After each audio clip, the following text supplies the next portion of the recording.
ជំរាបសួរបងប្អូនទាំងអស់គ្នាបាទសម្រាប់បងប្អូនដែលថ្ងៃនេះកាហ្វេយើងចូលស្តប់ហើយបងប្អូនបាទសម្រាប់កាហ្វេយើងគឺមាន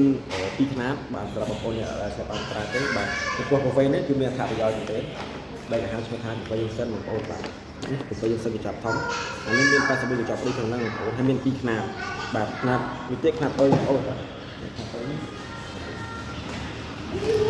មាន40កញ្ចប់ព្រីក្នុងហ្នឹងបងប្អូនបាទប្រាប់មានបញ្ហាលើស្ទល់ឈាមអីហូបត្រូវបាទហើយយើងក៏មានពីរជម្រើសទេបងប្អូនបាទ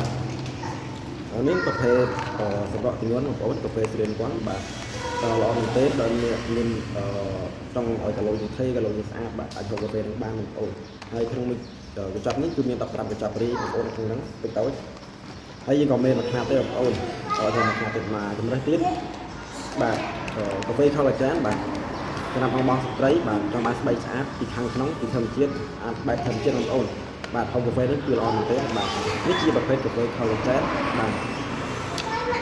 ពេលយើងហូបទៅគឺជួយដល់ខ្សែសក់កញ្ចក់ដៃបាទស្បែកបាទគឺយើងស្អាតជាងមុនក្នុងឈាមយើងបានល្អមែនទេបាទហើយខាងនេះមាន18កញ្ចប់នេះបងប្អូន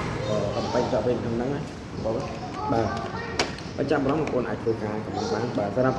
បងដែលអ្នកបើកអាជីវកម្មបាទគិតចង់យករបស់លក់បន្តបងប្អូនអាចកំណត់បានបាទឲ្យបានយើងគឺមាននៅក្នុងស្តុកក្នុងឃ្លាំងត្រឹមត្រូវបាទមានសិនជាតិអីយើងក៏មានចាត់ដាក់តាមទីផ្សារតាមណាបងប្អូនយកឲ្យបាត់ខ្លាំងៗបងប្អូនទៅណាបាទអញ្ចឹងអរគុណច្រើនបងប្អូនបាទជម្រាបលា